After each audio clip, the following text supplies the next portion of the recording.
Friends, એક આ ice cube ઉમેરીશું અને આપણા માટે મસાલા છાશ બનીને ઇન્સ્ટન્ટ તૈયાર થઈ જશે. તો ચાલો એ રેસીપી હું તમારી સાથે પણ શેર કરું.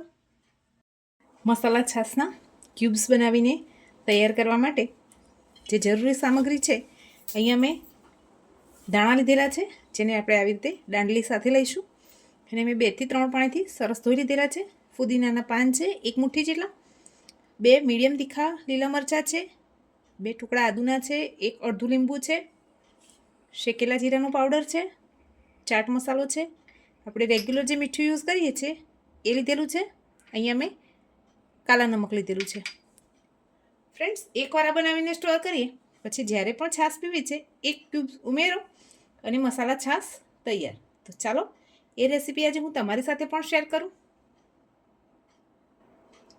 એક મિક્સર જારમાં આપણે ધાણા ઉમેરીશું, ફુદીનો ઉમેરી લઈશું, લીલા મરચાંના ટુકડા કરીને ઉમેરીશું, આદું ઉમેરીશું,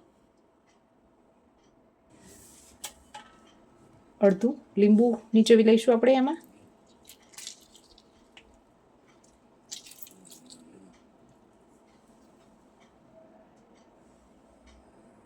મસાલા ઉમેરી લઈશું, શેકેલા જીરાનો પાવડર, ચાટ મસાલો, રેગ્યુલર મીઠું અને કાલા નમક ઉમેરીશું.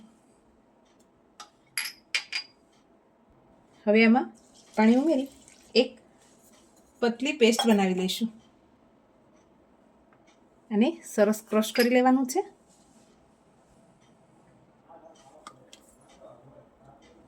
હવે આપણે આને આ રીતે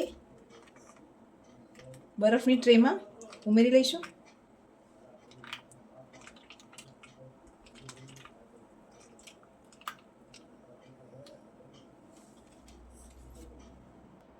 ઓવરનાઇટ માટે આને ફ્રીજમાં સ્ટોર કરી દઈશું. ફ્રેન્ડ્સ, આપણા આઈસ ક્યુબ બનીને તૈયાર થઈ ગયા છે.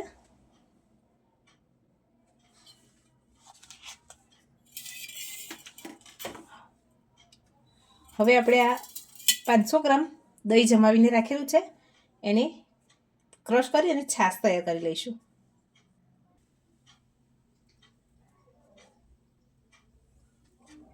એક ગ્લાસમાં આપણે છાશ નીકાળી લઈએ.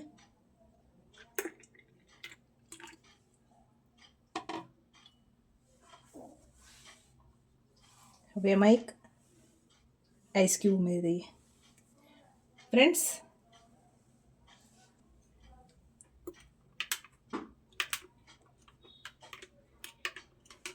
મસાલા છાશ બનીને તૈયાર થઈ ગઈ છે. એક જ ક્યુબ ઉમેરો અને મસાલા છાશ બનીને તૈયાર. વારે ઘડીએ